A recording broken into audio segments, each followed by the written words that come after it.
Sir పెళ్లి చూపులు అంటే యూజువల్ గా సీరియల్స్ సిగ్గుపడటం ఎక్కువ ఉంటుంది. అవును. ఎలా సిగ్గుపడ్డారు మీరు సీరియల్ లో? అప్పుడు పెళ్లి అయిపోయి అప్పటికి మాకు 4-5 మా ఏళ్ళు పాప అయిపోయింది కూడా కదా. పక్కన ఉంది కదా. అది ఓకే సీరియల్లో సీరియల్ సీరియల్లో సిగ్గుపడ్డాంలేండి. ఆయన ఇప్పుడు చూసినా సిగ్గే నాకు. సిగ్గేస్తుంది నేను అంతే.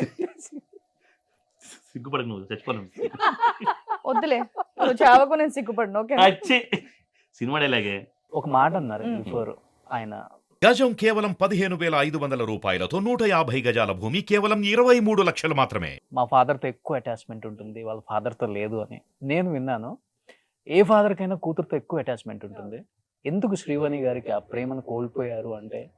ఇది చాలా పెద్ద లాంగ్ స్టోరీ అని కాదులే. అంటే నేను 5th డాటర్ని. ఇంకా ఫస్ట్ నుంచి కూడా 4 డాటర్లకి అలా వెళ్ళిపోయింది. లాస్ట్ కొడుకు పుడతానని పోయి మేబీ కూతురు పుట్టాననేమో నాకు అంత ప్రేమ పంచలేదు మా నాన్నగారు. ఎప్పుడు కూడా స్కూల్కి రావడం కానివ్వండి, నా రిపోర్ట్ కార్డ్స్లో సైన్ చేయడం కానివ్వండి, అంత అటాచ్మెంట్ అనేది ఎప్పుడు కూడా లేదు. సో నేను ఎక్కువగా ఫీల్ అయ్యేదాన్ని అనమాట. అంటే స్కూల్లో మా ఫ్రెండ్ వాళ్ళ ఫాదర్ మార్నింగ్ డ్రాప్ చేసేవాళ్ళు, లంచ్ తెచ్చేవాళ్ళు, తీసుకెళ్లేవాళ్ళు. ఇదేంటి మా నాన్న ఒక్కసారి కూడా రారేంటి అని అప్పట్లో ఫీల్ అయ్యాను.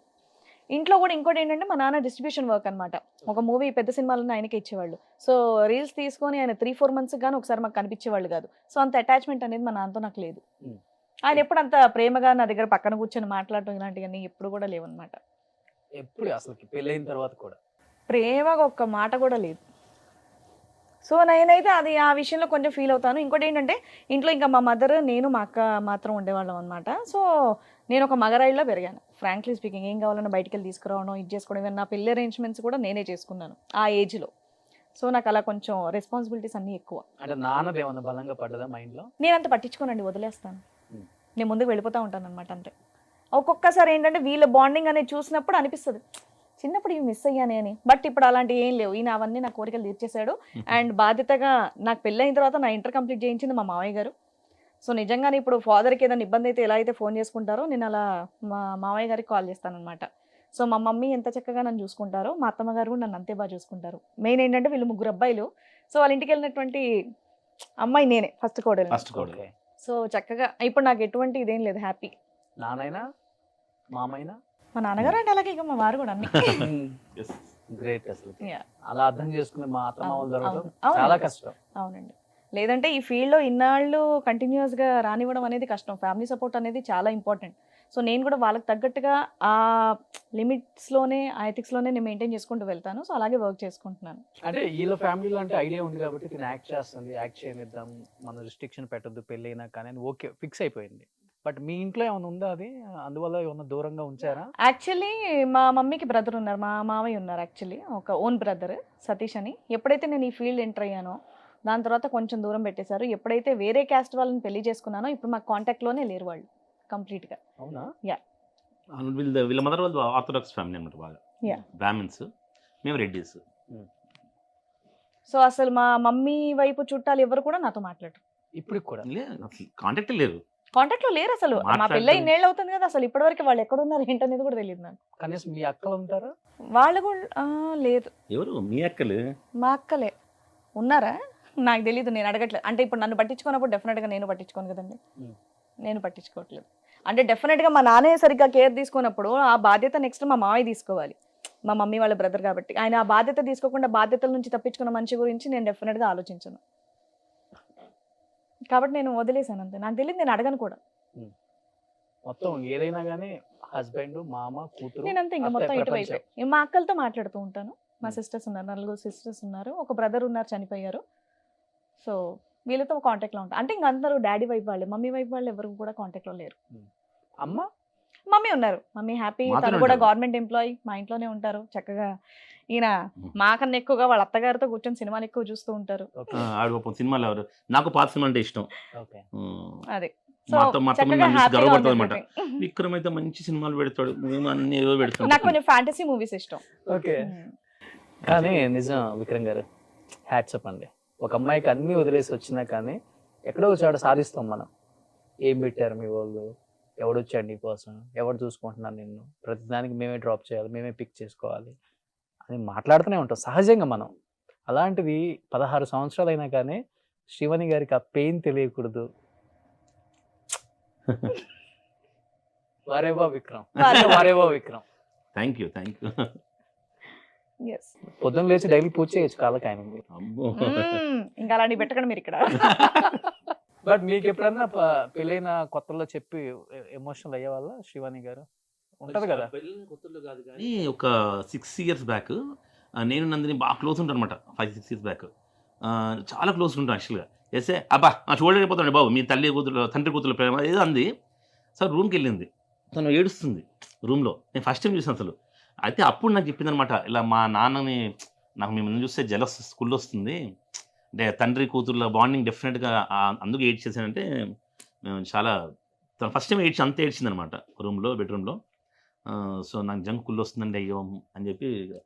నేను బేసికల్గా నాకు ఏదైనా ప్రాబ్లం ఉన్నా ఎవరికి షేర్ చేయను. నాకు చిన్నప్పటి నుంచి అంటే చెప్పుకోవడానికి ఎవరైనా ఉండాలి కదా. మా మమ్మీయే పాప మార్నింగ్ నుంచి వర్క్ చేసి వచ్చి మమ్మల్ని చూస్తూ ఉంటుంది, ఆవిడకి చెప్పి ఇంకా ఎందుకు బాధ పెట్టడం అని నేను ఇప్పటికి కూడా చాలా మటుకు ఏవి కూడా షేర్ చేయను. నా ప్రాబ్లం నేనే సాల్వ్ చేసుకుంటాను అనమాట. సో వాళ్ళ వరకు అసలు పోనివ్వను ఏది కూడా. నేను ఎక్కడ ఒక్క దగ్గర సెంటిమెంట్ ఫీల్ అవుతానంటే కేవలం మా నాన్న దగ్గర. ఇంకెక్కడ కూడా ఏదైనా సరే నేను సాల్వ్ చేసుకోగలను, ఓకే నాది నేను చూసుకోగలను అన్న ఇదిలో ఉంటాను. వీళ్ళని కూడా ధైర్యంగా వీళ్ళకి చెప్తా, అదృష్టవంతులు మీరు, మీ ఇద్దరు నేను చూసుకుంటాను బాగా అని చెప్పి.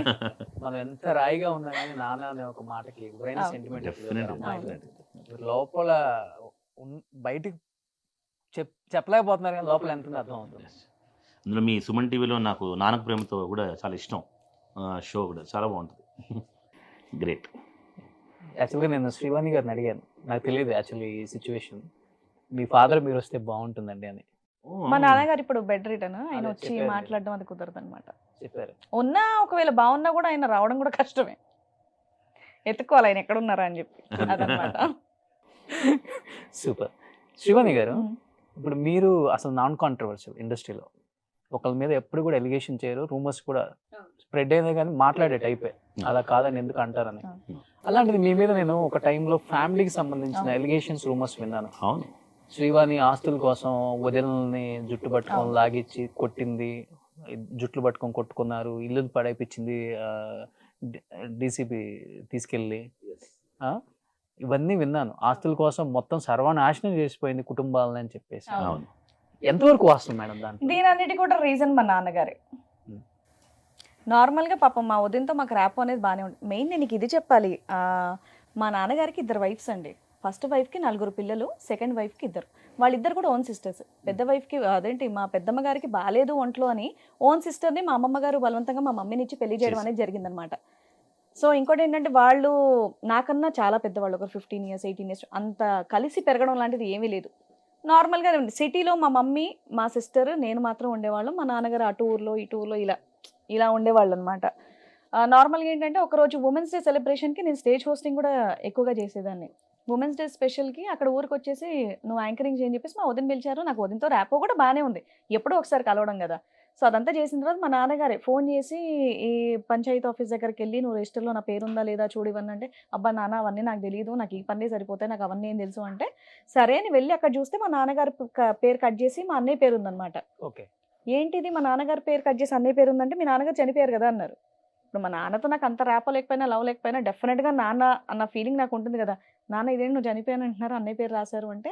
సో ప్రాపర్టీ అంతా ఏం చేశారంటే మా నాన్న పేరు మీద తీసేసి మా నాన్న చనిపోయారని చెప్పేసి మా అన్నయ్య పేరు మీద మేనేజ్ చేస్తారు. సో అక్కడ మా వదినకి నా మీద కోపం వచ్చిందనమాట. అసలు నువ్వెవరు వెళ్ళటానికి, నువ్వెవరు చూడటానికి, అది ఇదని.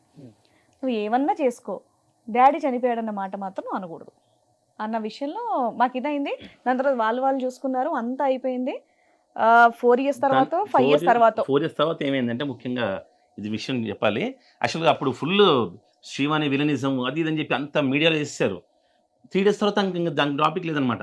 మేము నిజంగా చెప్పాలంటే నాకు తెలిసి ఫస్ట్ టైం సుమన్ టీవీలో చెప్తున్నాను. వీళ్ళ మదర్ కూడా సెకండ్ వైఫ్ అని కూడా ఫస్ట్ టైం సుమన్ టీవీలో చెప్పాను నాకు తెలిసి. 100% అంటే అన్ని ఫాల్స్ కేసులు అనమాట. ఎందుకు పెట్టారంటే అది కూడా తర్వాత వాళ్ళ వదిన, నాకు అక్క వద్దు కదా వరుసకి, ఒక 5 years తర్వాత గొడవ అయిన తర్వాత సింపుల్ ఏం చెప్పింది, అవునే అప్పుడు ఎందుకు చేసావు అసలు, ఇప్పటికీ కోర్టు కేసు వేసాం మా మీద అంటే, ఏం లేదు వాళ్ళ ఊర్లో ఎవరో ఐడియా ఇచ్చారంట, ఈ మీడియాలో ఉంది కదా ఈ ఆస్తి కొంచెం మనకి పక్కగా మన పేరు మీద రావాలంటే పాపులారిటీ రావాలి, శ్రీవాణి పేరు వాడితే మీడియా వస్తుంది అంటే, అయినంత ఫూలిష్గా కొన్ని కేసులు కూడా ఏం పెట్టింది తెలుసు అసలు, శ్రీవాణి డౌరీ హెరాస్మెంట్ కేసు. వాళ్ళు అన్నయ్య చచ్చిపోయిన తర్వాత డౌరీ హెరాస్మెంట్ ఎందుకు వాళ్ళ చేస్తారు? పెళ్ళి అయినప్పుడు నాకు 6 years 5 years అంటే అంత ఏజ్ డిఫరెన్స్ ఉందన్నమాట వాళ్ళకి. ఫస్ట్ జేసీబీతో అది నాకు కూల్చేసిందని కూడా. ఇంకోటి ఏంటంటే ఫస్ట్ ఏం చేశారంటే, అది వాళ్ళ భర్త విక్రమాదిత్య అని చెప్పి రాశారు, జేసీబీతో కూలు కొట్టేశానని చెప్పి. తర్వాత వెంటనే ఆల్రెడీ నా మీద కేసు అయింది. మా ఫాదర్కి ఫోన్ ఇచ్చాను అనమాట. అసలు నేను ఇప్పుడు పరిగెళ్ళలేదు, జేసీబీ బుక్ చేయలేదు. వెంటనే మర్చిపోయాను చెప్పి ఆమె పోలీస్ స్టేషన్లో వీళ్ళ వదిన విక్రమ్ రాలేదు, అది కూలగొట్టలేదు విక్రమ్, మా వేరే పెద్ద బావ అని చెప్పి ఆయన ఇరికిచ్చింది పాపం వాళ్ళ పెద్ద బావ. మెయిన్ అక్కడ ఇష్యూ ఏం జరిగిందంటే ఇల్లు కూలగొట్టడం కాదండి, ఎప్పుడో పాత ఇల్లు అనమాట. పాత ఇల్లు అది ఆటోమేటిక్గా కూలిపోయింది. మా అన్నయ్య చనిపోయినప్పుడు కూడా సొంత ఇంటి దగ్గరే ఇది చేయాలన్నట్టు కార్యం అక్కడే చేశారు. మీరు వీడియోస్ కనుక చూస్తే అప్పటికప్పుడు కూలగొట్టిన ఇంట్లో మొక్కలు ఇవన్నీ కూడా ఇదవుతాయి.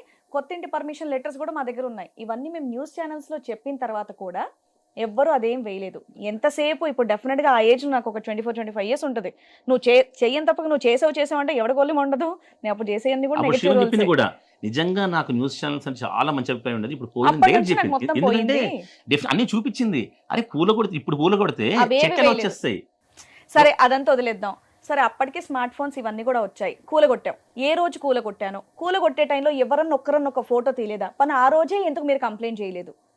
కూలగొట్టేటప్పుడు అసలు ఏ డీటెయిల్స్ ఉండవు. న్యూస్ ఛానల్లో జస్ట్ నేను అప్పుడు రామలమ్మ సీరియల్ చేస్తున్నాను, మొత్తం ఆ ఫొటోస్ వేయడం, ఈవిడ కూలగొట్టేసింది, ఈవిడ జుట్టుపట్టి బయటికి ఇంకో బ్యాడ్ లక్ తోసేసింది. ఏంటంటే వాళ్ళ ఆయన చనిపోయాడు కదా, మా బావ చచ్చిపోయాడు కదా, చనిపోయిన 20 రోజుకి మొదలెట్టిందన్నమాట ఈ పెంట యాక్చువల్గా. అంటే ఇంకా మేము ఎవ్వరం ఆవిడ దగ్గరికి వెళ్ళకూడదు.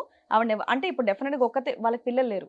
సో ఒక్క ఆవిడని మేము ఇంటికి తెచ్చుకుంటాం అన్న ఉద్దేశంతో, ఎలాగ వీళ్ళతో రిలేషన్ అనేది కట్ చేసుకోవాలి అన్న ఉద్దేశంతో మా అందరితో రిలేషన్ అనేది కట్ చేసుకుంది.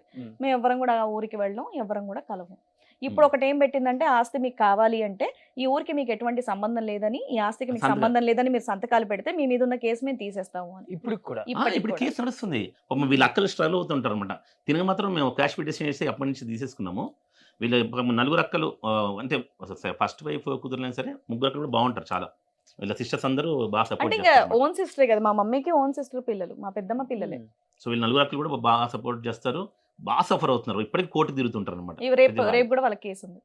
సో ఆవిడ బ్లాక్ మెయిల్ చేయడం ఏంటంటే, ఊర్లలో మేనేజ్ చేసి సింపుల్ గా ఈ ఆస్తికి మీకు ఎటువంటి సంబంధం లేదు, ఊరికి రాము అంటే మీ మీద కేసు తీస్తామన్నారు. ఎటువంటి సాక్ష్యాలే లేనప్పుడు ఎక్కడ నడుస్తుంది? పోండి సరదాగా ఊరికి వెళ్ళినట్టు ఉంటుంది నెలకు ఒకసారి అని నేను చెప్పాను. వెళ్ళేసి రండి సరదాగానే. వీళ్ళు చక్క ఒక క్యాంప్ లాగా వెళ్ళేసి వచ్చేస్తారు. వీళ్ళు నేను కూడా అప్పుడప్పుడు వెళ్తుంటాం సరదాగా, క్యాంప్ లాగా వెళ్ళి హ్యాపీ కోర్టులో కూర్చొని అన్ని చేసుకొస్తారు. విక్రమ్ పులిహోర తెచ్చిన అని చెప్పి ఒక అక్క అంటది, వీళ్ళక్క ఒక పూరీలు తెస్తారు, మంచిగా తినేసి ఎంజాయ్ చేసి వస్తాం. నేను మా కో బ్రదర్స్ సరదాగా పిక్నిక్ వెళ్తాం పరికి.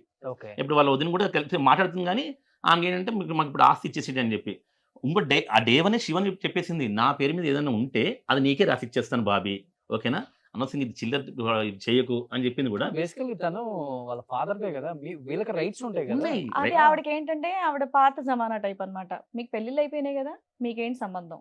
ఇంకోటి ఆమె కొంచెం చదువు అంత నాలెడ్జ్ ఉన్న వ్యక్తి కాదు పాపం. ఇప్పటికీ మీరు బాగున్నారు కదా, మీరు హ్యాపీగా ఉన్నారు కదా, మీరు ఇదే మైండ్ లో ఉంది. కానీ అందులో మేము కూడా వదిలేసాం కదా, పట్టించుకోవట్లేదు ఇప్పుడు యాక్చువల్గా.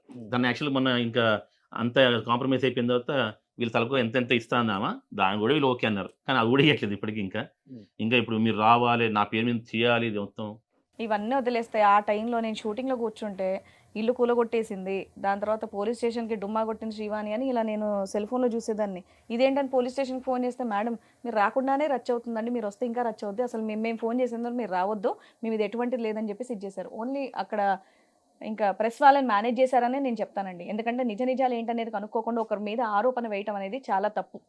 నేను ఇంకోటి ఏంటంటే పరువు నష్ట దావా కింద నేను ఇవన్నీ కేసులు కూడా పెడదామని అనుకున్నాను, కానీ మళ్ళీ మా మామయ్య గారు వద్దులే, నువ్వు ఇదే ఇండస్ట్రీలో ఉన్నావు, కంటిన్యూ చేస్తున్నావు కదా, అవసరం లేదు, నీ మీద ఇప్పుడైతే కేసు లేదు కదా, వదిలేసి అని చెప్పేసి మా మామయ్య గారు మెయిన్ ఏంటంటే న్యూస్ ఛానల్స్ ఏంటంటే ఏదైనా ఒకటి చెప్పగానే ఫస్ట్ వేసేస్తారు. అది ఏదైతే ఫర్ ఎగ్జాంపుల్ నేను ఏదైనా చెప్పచ్చు, అది చాలా రాంగ్ అంట. నేను యాక్చువల్గా ఇప్పుడు పోలీసు కోర్టులు ఇవన్నీ ఏంటి సాక్ష్యాధారాలు ఇవన్నీ చూస్తారు, కానీ న్యూస్ ఛానల్ అట్లా కాదు, ఫస్ట్ వేసేస్తారు అంతే. 3 రోజుల తర్వాత మళ్ళీ దాని గురించి చెప్తారు. మేము మేడం ఛానల్ పెట్టినప్పుడు కూడా ఫస్ట్ 1 month వచ్చేవాళ్ళండి కమెంట్స్ యాక్చువల్గా, ఏమో వదిన మోసం చేసింది అది అని చెప్పి. కానీ తర్వాత అసలు అయిపోయాను మేడం. అప్పుడు అనుకున్నాం ఆడియన్స్ జనాలు కూడా చాలా మంచి, అంటే ఒకసారి మన గురించి తెలుసుకున్న తర్వాత వాళ్ళ మైండ్ సెట్ జనాలకి ఇంప్రెషన్ ఎలా ఉంటుంది, సీరియల్ ఎప్పుడు నెగిటివ్ షేడ్స్ తో ఇలా ఎప్పుడు తిడుతూ, అంటే పర్సనల్ గా నేను ఎలా ఉంటాననే తెలియదు. యూట్యూబ్ అందుకే నాకు బాగా నచ్చింది అనమాట. వాళ్ళు అదే నెగిటివ్ ఇంప్రెషన్ లో ఉండి మా వదిన చాలా సింపతి ఫేస్ తో మొగుడు చనిపోయిన ఆ సింపతితో నా మీద ఎన్ని తిట్టాలో అన్ని తిట్టింది తన పబ్లిసిటీ కోసం. తనకు మెయిన్ పాలిటిక్స్ కూడా ఇంట్రెస్ట్. సో ఆ సింపతిని అలా గెయిన్ చేసుకుంటూ వెళ్ళింది అనమాట. ఇదేంటంటే ఇది కంప్లీట్, నేను అప్పుడు తమిళ సీరియల్స్ కూడా చేస్తున్నాను, సౌత్ ఇండియా మొత్తం న్యూస్ అంతా స్ప్రెడ్ అయింది. అక్కడ తమిళ్లో కానివ్వండి, మలయాళంలో కానివ్వండి, తను కన్నడ లేడీ. సో అక్కడ కన్నడలో కూడా న్యూస్ అంతా వచ్చింది. 5 days ఎట్టేసి ఇదే న్యూస్ వచ్చింది. అప్పుడు అనుకున్నాను, అబ్బా బాబాయ్ నేను ఇంత పాపులర్ అని ఒక సెకండ్ హ్యాపీ కూడా ఫీల్ అయ్యా. అంటే 5 days అన్ని న్యూస్ ఛానల్స్ ఇదే న్యూస్ అనగానే ఇంకా షాక్ అయ్యాను.